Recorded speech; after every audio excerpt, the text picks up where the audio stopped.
Hi guys, welcome back to another video. तो आज हम लोग जिस स्टॉक के बारे में डिस्कस करेंगे वो है आपका SBFC फाइनेंस। ओके, तो ये एक MSME लेंडर है एंड मेरे ओपिनियन से ये one of the best MSME lender है। जनरली देखिए, कोई भी सेक्टर में आपको एक दो ऐसे स्टॉक मिलेगा जो सेक्टर के अदर्स प्लेयर के रेस्पेक्ट में बहुत अच्छा परफॉर्म करता है, राइट। बट ये MSME लेंडिंग एक ऐसे यूनिक सेक्टर है जहाँ पे सेक्टर का भी बहुत अच्छा परफॉर्मेंस है और इंडिविजुअल स्टॉक्स तो अच्छा परफॉर्म कर ही रहा है। देखिए अभी पहले इसका ओवरऑल Q1 का परफॉर्मेंस देखते हैं। इसका AUM आप देख सकते हो कि 35% का इसका ईयर ऑन ईयर पे AUM ग्रोथ है, ठीक है। और इसका जो मतलब टोटल लेंडिंग बुक है ना, उसका मतलब ऑलमोस्ट 100% ही सिक्योर्ड लेंडिंग है, कोई अनसिक्योर लेंडिंग ये नहीं करता है। अच्छा, और एक चीज देखिए, मतलब ओवरऑल अगर मैं आपको दिखाऊं कि वॉल्यूम में थोड़ा सा डिप आया है। वॉल्यूम में डिप क्यों है? क्योंकि इंटरेस्ट रेट बढ़ गया, अभी ज्यादा लोग लोन नहीं लेना चाहते हैं, तो इसी के लिए वॉल्यूम में डिप आया है। और इसका आप डिस्ट्रीब्यूशन भी देख सकते हो, मतलब ओवरऑल इंडिया में इसका प्रेजेंस है। और इसका 99% सिक्योर्ड बुक है, जो मैं आपको बोल रहा था, राइट। और यहाँ पे एक चीज देखिए, LTV क्या होता है ना, कि लोन टू वैल्यू, मतलब सारे सिक्योर्ड लोन है, मतलब वो किसी एक कोलेटरल के अगेंस्ट पे लोन मिलता है, ठीक है। अभी कोलेटरल कुछ भी हो सकता है, आपके प्रॉपर्टी हो सकता है, आपके घर हो सकता है, आपकी दुकान हो सकता है, कुछ भी हो सकता है, इवन गोल्ड भी हो सकता है। तो मतलब जितना इसके पास कोलेटरल है, उसके आधा से भी कम अमाउंट का ये लोन दिया है। इसका मतलब क्या, कि लोन डिफॉल्ट करने के बाद भी इसके पास अपर हैंड रहेगा वो सब, मतलब जो पैसा है उसको रिकवर करने का, राइट। अच्छा, अभी इसका ग्रॉस एनपीए का नंबर देखिए, जहां पे इंटरेस्ट रेट कट होने के बाद आप देख सकते हो मेजोरिटी ऑफ द लेंडर का ग्रॉस एनपीए का वैल्यू सिग्निफिकेंटली बढ़ा है। मतलब ऑलमोस्ट आप देख सकते हो 2-3 परसेंटेज पॉइंट बढ़ गया है ग्रॉस एनपीए। वहीं पे इसका, यहाँ पे इसका देख सकते हो ओनली 6 बेसिस पॉइंट बढ़ा है। मतलब ग्रॉस एनपीए को पूरा कंट्रोल करके रखा है। ये कैसे हो पाया है? क्योंकि इसका जो भी मतलब कस्टमर्स है वो बहुत अच्छे क्वालिटी के हैं, और इसका जो क्रेडिट अंडर राइटिंग का जो फ्रेमवर्क है वो भी बहुत अच्छे है, इसीलिए ये अपने एसेट क्वालिटी को मेंटेन करके रख पा रहा है, ठीक है। अच्छा, अभी मतलब ये सब तो हो गया। अभी आते हैं प्रॉफिटेबिलिटी पे। आप प्रॉफिटेबिलिटी का नंबर देख सकते हो, ईयर ऑन ईयर पे 70% का ग्रोथ किया है, ठीक है। और स्प्रेड भी आप देख सकते हो, स्प्रेड इंप्रूव हो रहा है। अभी स्प्रेड क्या है, ठीक है। कोई भी फाइनेंशियल वो कहीं से पैसा लेता है फिर किसी और को देता है, ठीक है। अभी जहां से भी मैं पैसा लिया एज ए मतलब MSME लेंडर, मैं मोस्टली बड़े बड़े जो प्राइवेट बैंक है, HDFC, कोटक, एक्सिस, ICICI, और भी SBI हो गया, ये सब PSU बैंक्स हो गया। और मैं मतलब ये सब मेरा होता है कि पैसा का सोर्स, ठीक है। तो उनसे मैं जिस इंटरेस्ट रेट पे पैसा उधार में लेता हूँ उसको मैं बोलूंगा कॉस्ट ऑफ बोरोइंग, ठीक है। और मैं जिन लोगों को पैसा दे रहा हूँ, मतलब जो मेरे कस्टमर्स है, जो MSMEs को मैं उसको बिजनेस एक्सपेंड करने के लिए लोन वगैरह दे रहा हूँ, राइट। तो उसको मैं बोलता हूँ यील्ड। और स्प्रेड होता है yield minus cost of borrowing, मतलब आप जितना भी पैसा लिया उसके ऊपर कंटिन्यूअसली आप 8.3% के आसपास आप यील्ड बना रहे हो, ठीक है। और एक चीज जो मोस्ट इंपॉर्टेंट है, यहाँ पे आप देखो कि इसका ईयर ऑन ईयर लेवल पे यील्ड बढ़ा है। मतलब कि ये जितना इसका कॉस्ट ऑफ बोरोइंग बढ़ा है क्योंकि इंटरेस्ट रेट हाई हुआ, वो ऑलमोस्ट इक्वली, इनफैक्ट उससे भी ज्यादा वो कस्टमर को पास ऑन कर पा रहा है, ठीक है। तो ये बिजनेस मॉडल का स्ट्रेंथ दिखाता है। अभी आते हैं इसका मतलब डिस्ट्रीब्यूशन पे। यहाँ पे आप देख सकते हो इसका मतलब almost all over India presence है। ऑल्दो मतलब तेलंगाना, कर्नाटका, हरियाणा, यहाँ पे थोड़ा ज्यादा कंसंट्रेशन है, बट ऑल इंडिया में इसका प्रेजेंस है, ठीक है। तो ये क्या करते हैं ना, ये 5 लाख से 30 लाख वाले जो लोन सेगमेंट है उसको टारगेट करता है। और मैं पिछले वो 5 स्टार वाले वीडियो में भी बोला था कि इसी सेगमेंट में सबसे ज्यादा तगड़ा ग्रोथ नजर आ रहा है, ठीक है।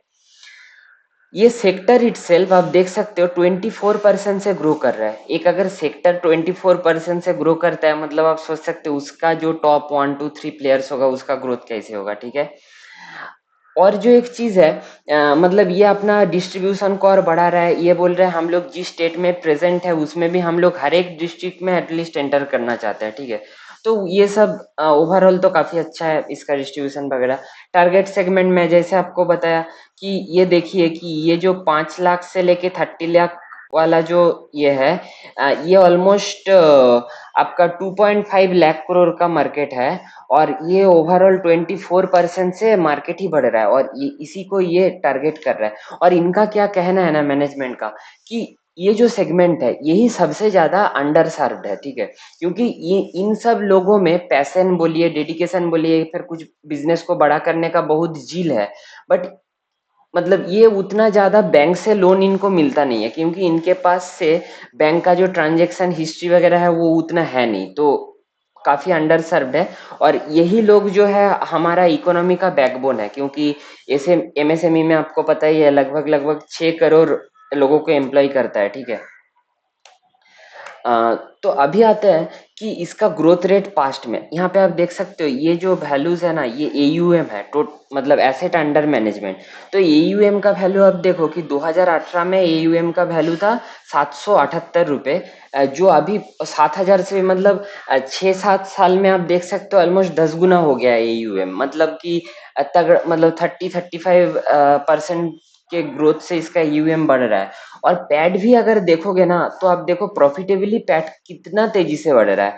मतलब एयूएम ग्रोथ रेट से भी बहुत फास्ट प्रॉफिटेबिलिटी बढ़ रहा है, क्योंकि इसको ऑपरेशनल एक्स मतलब लेवरेज मिल रहा है। और आप इनका बाद में मैं दिखाऊंगा भी, ओपेक्स वगैरह कम हो रहा है एयूएम के रेस्पेक्ट पे, तो इसीलिए ये बहुत फास्ट बढ़ रहा है। तो आप देखो मतलब 21 में जो ये पूरा साल में प्रॉफिट किया था ना, वो 25 का एक क्वार्टर में ऑलमोस्ट ऑलमोस्ट वो मैच कर लिया है। अच्छा, अगर आप 22 को देखोगे तब तो देख सकते हो कि एक क्वार्टर में इससे भी ज्यादा कर लिया। तो बहुत ही अच्छा ग्रोथ नंबर्स है। अभी अगर आप देखेंगे, मैंने बताया कि ये अंडर सर्व्ड और मतलब उन सेगमेंट को टारगेट करता है। और ये इनका क्या कहना है, कि इनका कहना है कि इन सब रीजंस के कारण पे ये जो लोग हैं इनको, जो छोटा बिजनेसमैन है उनको लोन नहीं मिलता है बड़े बैंक से, ठीक है।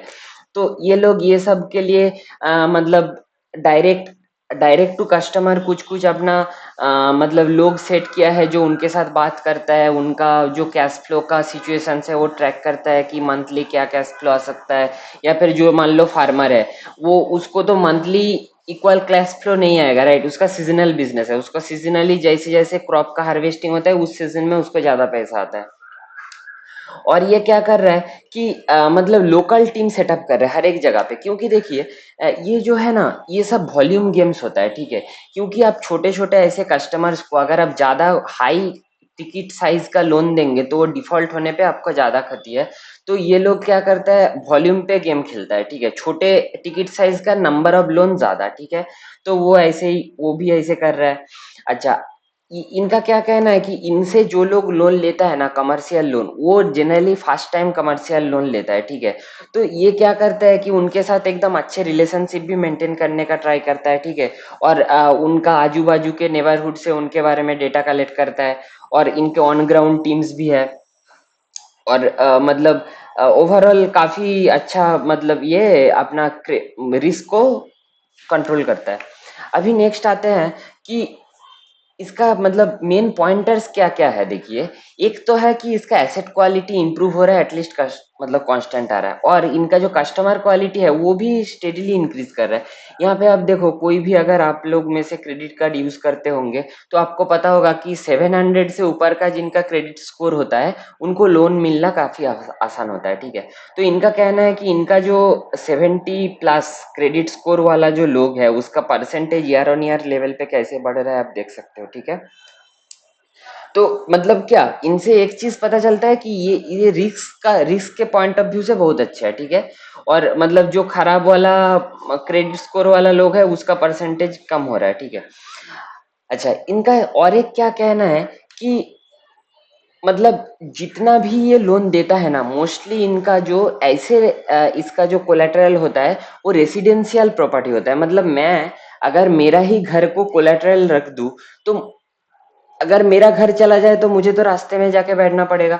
तो मेरा हमेशा टारगेट रहेगा कि किसी भी तरीके से इस लोन पे मुझे डिफॉल्ट नहीं होना है, राइट। तो वो एक अच्छा चीज है। और इनका क्या कहना है कि ऐसे कोई सिंगल सेक्टर नहीं है जहां पे हम लोग 10% से भी ज्यादा लोन बुक कोई एक सेक्टर से आ रहा है, ऐसा नहीं है। मतलब किसी को रिटेल लोन दे रहा है, किसी को मतलब अपने मशीनरीज को खरीदने के लिए लोन दे रहा है, समझ रहे हो, इस टाइप का। और इनका जो है हर एक लोन के साथ एक को बोरोअर पीस होता है, मतलब अपने जो पेरेंट्स हो गया, स्पाउस हो गया, उनके साथ मतलब को बोरोइंग ग्रुप में। और एलटीवी भी मैं एक्सप्लेन किया, राइट, मतलब टोटल इनके पास जो कोलेटरल वैल्यू है उसका ओनली 41% ही इसको लोन डिसबर्स कर रहा है, ठीक है। तो ओवरऑल बहुत अच्छा है। अच्छा, अभी इसका ऑपरेशनल एफिशिएंसी अगर हम लोग देखेंगे ना, तो यहाँ पे आप देख सकते हो कि ओपेक्स टू ईयू में, ठीक है। तो ओपेक्स क्या होता है? Operational expenses. मतलब मैं जो एक एनबीएफसी चला रहा हूँ, मुझे बहुत सारे लोगों को सैलरी देना पड़ रहा है, कंटिन्यूअसली मेंटेनेंस वगैरह करना पड़ रहा है, सॉफ्टवेयर में स्पेंडिंग करना पड़ रहा है। तो ये सब जो स्पेंडिंग है जो ऑपरेशन के लिए होता है उसको हम लोग ओपेक्स बोलते हैं। और एयूएम मतलब मेरा टोटल जो एसेट्स है, ठीक है। तो वो नंबर जितना कम होगा उतना अच्छा है। और एचडीएफसी के लिए भी आप देख सकते हो ये कंटिन्यूअसली ये गोइंग डाउन ट्रेंड में है। अच्छा, इनफैक्ट इसका अगर आप यील्ड देखोगे, यील्ड मतलब कि मैं जिन लोगों को लोन देता हूँ उससे मैं कितना इंटरेस्ट चार्ज करता हूँ, ठीक है। तो ये लोग बहुत अच्छे से ये लास्ट जो कुछ क्वार्टर्स में हम लोग देखे थे इंटरेस्ट रेट हाइक हुआ, वो कस्टमर को पास ऑन किया, इसीलिए यील्ड्स आप इसका ऐसे बढ़ा। और स्प्रेड को मेंटेन करते हुए 8.3 का, ठीक है। अच्छा, और एक चीज देखो आप, एनपीए का नंबर भी स्टेबल है, सब मतलब all in all is good enough. अच्छा, अभी इसका प्रोविजंस पे आता है, तो प्रोविजंस का कॉन्सेप्ट पहले समझते हैं, ठीक है। तो मान लो मैं एक बैंक या एनबीएफसी हूँ, मैं किसी एक कस्टमर को कुछ लोन दिया, ठीक है। तो मुझे क्या करना पड़ेगा ना, उस लोन के अगेंस्ट में कुछ पैसा सेपरेट रखना पड़ेगा आरबीआई के गाइडलाइन के हिसाब से, उसी को हम लोग प्रोविजन बोलेंगे। तो अभी आप सोचिए, जो एक बहुत अच्छा कस्टमर है, जो रेगुलरली अपना मतलब जो इंस्टॉलमेंट है उसका लोन का वो देते जा रहा है, उसके लिए मुझे अलग से तो ज्यादा पैसा नहीं हटा के रखना पड़ेगा, राइट। ये एकदम सेफ्टी एक बास्केट की तरह आप सोचिए।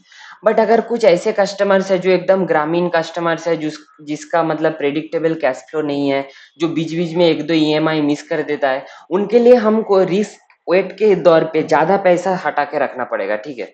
तो यहाँ पे आप देख सकते हो इनका जो लोन है ये 3 स्टेजेस में आता है, ठीक है। एक है स्टेज 1। स्टेज 1 मतलब क्या होता है कि जो लोन्स मतलब अपना ड्यू डेट से 30 दिन के अंदर का है, ठीक है। तो वहां पे आपको अगर आप देखोगे तो इतना मेरा लोन का आउटस्टैंडिंग लोन है, उसके इसमें मतलब परसेंटेज के दौर पे अगर देखूंगा तो ओनली 0.58% मुझे प्रोविजन करने के लिए अलग से रखना पड़ रहा है। अच्छा, स्टेज 2 हो गया जिसका लोन का ड्यू डेट 30 से 60 डेज तक अभी तक आया नहीं है, मतलब इतने दिन लोन का ड्यू है बट वो कस्टमर पे नहीं कर रहा है। तो उसके लिए ऑब्वियसली उसमें रिस्क बढ़ रहा है कि वो डिफॉल्ट भी कर सकते हैं, उसके लिए ज्यादा पैसा सेपरेट रखना पड़ेगा, राइट। तो उसके लिए आप देख सकते हो 5 पॉइंट यहाँ पे 5.37% है। और स्टेज 3 मतलब जो 60 से 90 डेज तक जिनका अभी तक इंस्टॉलमेंट नहीं आया है, उसमें हम लोग इन्होंने क्या कर रहे हैं कि 42.63% प्रोवाइड करके रख रहा है। तो क्या होता है ना, आप जितना ज्यादा प्रोविजन करोगे, कब, जब आपका कस्टमर का क्वालिटी खराब मतलब खराब होते जाएगा या फिर एक्सटर्नल एनवायरनमेंट खराब होएगा। बट एक्सटर्नल एनवायरनमेंट अगर प्रतिकूल है, बट फिर भी अगर मैं लास्ट क्वार्टर और दिस क्वार्टर का देखूंगा ना, तो आप देख सकते हो कि प्रोविजन का पॉइंट थोड़ा सा घट गया है, करेक्ट। तो ये बहुत एक अच्छा साइन है। आप कोई भी दूसरे एमएसएमई लेंडर्स को देखेंगे ना, तो ये आपको नहीं मिलेगा कि लास्ट क्वार्टर से इस क्वार्टर में उसका प्रोविजन का नंबर घटा है, ये आपको नहीं दिखेगा। तो प्रोविजन का नंबर मतलब घटना क्यों अच्छी बात है? देखिए, अगर मेरा टोटल मेरे पास एक पैसा है, मैं चाहूंगा तो ये पैसा सारे को मतलब बांट सकता हूँ, ठीक है। ऐसे भी लेंडिंग का बिजनेस सबसे आसान होता है अगर आप मतलब कोई रिस्क विस्क नहीं जानते हो, ठीक है ना। तो क्या है कि मुझे अगर ज्यादा प्रोविजन करना पड़ेगा तो उस मेरा जो एयूएम है उससे ज्यादा अमाउंट मुझे हटा के रखना पड़ेगा as a risk balance. But मेरा अगर प्रोविजन कम हो रहा है तो मैं और ज्यादा अमाउंट लोगों में बांट सकता हूँ, करेक्ट। तो उसमें होता है, इसीलिए प्रोविजन का नंबर देखना जरूरी है। तो अभी अगर इनका मैं ग्रोथ ड्राइवर की बात करूं, तो मैनेजमेंट का कहना है कि हम लोग हर एक क्वार्टर में 5 से 7% ग्रोथ करेंगे। और इस क्वार्टर में भी इन लोग 5% का लोन बुक ग्रो किया था। ऑन द टॉप ऑफ क्या, Q4 इनका स्ट्रॉन्गेस्ट क्वार्टर है, Q1 इसका वीकेस्ट क्वार्टर है। अगर वीकेस्ट क्वार्टर स्ट्रॉन्गेस्ट क्वार्टर के ऊपर भी एक क्वार्टर ऑन क्वार्टर के बेसिस पे 5% का ग्रोथ दिखाता है, मतलब मतलब दिखाता है कि इस साल भी ये 30-35% का जो लोन बुक का ग्रोथ है वो अचीव करेगा, ठीक है। अच्छा, स्प्रेड ये लोग बोल रहे हैं कि हम लोग स्प्रेड अच्छे से मेंटेन कर सकते हैं स्ट्रॉन्ग इंटरेस्ट रेट एनवायरमेंट में भी। एमएसएमई जो सेक्टर है उसमें लॉन्ग रनवे ऑफ ग्रोथ है। अच्छा, अभी आरओई पे आता है। इसका आरओई बहुत ही कम है, ठीक है, 11% है। तो अगर किसी का 11% आरओई है और अगर वो बहुत तेजी से ग्रो कर रहा है, उसको कंटिन्यूअसली क्यूआईपी रेज करना पड़ेगा, इक्विटी उठाना पड़ेगा मार्केट से। इक्विटी उठाओगे तो मेरा अर्निंग्स का पर शेयर का जो वैल्यू होगा, ईपीएस, जो मेरा मेन शेयर का मूवमेंट डिफाइनिंग एक फैक्टर है, तो उसमें हैम्पर होएगा, ठीक है। बट इनका क्या कहना है कि आप स्टैंड अलोन आरओई मत देखो, आप देखो कि आरओई का ट्रेंड किस तरफ जा रहा है। आरओई का ट्रेंड पहले 8% था, फिर 9% था, अभी 11% हुआ है। ये और ऊपर की तरफ जाएगा क्योंकि हम लोग अपना जो डेट है उसको बढ़ाएंगे, मतलब और ज्यादा लेवरेज लेंगे। और आरओई इक्वल टू होता है लेवरेज इनटू आरओई। तो लेवरेज अगर हम और ज्यादा लेंगे तो आरओई का वैल्यू बढ़ेगा। तो इनका कहना है कि हम लोग आरओई को 11 से अभी 15% लेके जाने जाएंगे, ठीक है। और इनका जो है कि डिस्ट्रीब्यूशन का भी प्लान बहुत तगड़ा है, मतलब न्यूयॉर्क जियोग्राफी बोलिए या एग्जिस्टिंग जियोग्राफी में हर एक डिस्ट्रिक्ट में पेनिट्रेशन अभी इसका वो काफी पीछे है, ठीक है। तो ये हो गया तो बिजनेस मॉडल। अभी इसका स्टॉक पॉइंट ऑफ व्यू से देखते हैं। तो एक चीज देखिए, ये छोटा कंपनी है, ठीक है, 9,000 करोड़ की कंपनी है और बहुत तेजी से ग्रो कर रहा है, ठीक है, आप देख सकते हो ना प्रॉफिट का ग्रोथ रेट। और अगर मैं अभी रिसेंटली इसका आईपीओ आया था, आईपीओ के बाद से ना ये अभी आप देख सकते हो ये मतलब सबसे चीप वैल्यूएशन में अवेलेबल है। तो उस पॉइंट से भी, क्योंकि अभी फाइनेंस का हर एक स्टॉक का मतलब बहुत बुरी तरीके से पिटाई हुआ था, तो अब मुझे अभी लगता है कि इस वैल्यूएशन में ये तो कंपनी काफी अट्रैक्टिव लगता है, मतलब प्रॉफिट ग्रोथ का हाफ का पी में अवेलेबल है, ठीक है। और इनका ये भी नंबर सब देखोगे तो इनका सेल्स ग्रोथ और प्रॉफिट ग्रोथ का नंबर देखो, उसको कैचअप अगर शेयर प्राइस को करना है तो इन फ्यूचर भी इसका शेयर प्राइस से हम लोग हायर रिटर्न एक्सपेक्ट कर सकते हैं, राइट। और आरओई का नंबर देखिए कैसे इंप्रूव हो रहा है ईयर ऑन ईयर। तो ओवरऑल ऑल इन ऑल ये कंपनी काफी अच्छा लगता है। और ऐसे भी आपको अगर अच्छा लगे तो आपको खुद रिसर्च खुद करना है, आपको मतलब अपने पोजीशंस खुद बनाना है। मेरे बात पे आपको ना तो कोई ये रिकमेंडेशन है ना कोई इन्फ्लुएंस होना है। अगर आपको पसंद है तो आप ले सकते हो। और अगर आपको मतलब ये कंटेंट अच्छा लगा तो आप मेरे चैनल को लाइक शेयर एंड सब्सक्राइब कर सकते हो। Thank you.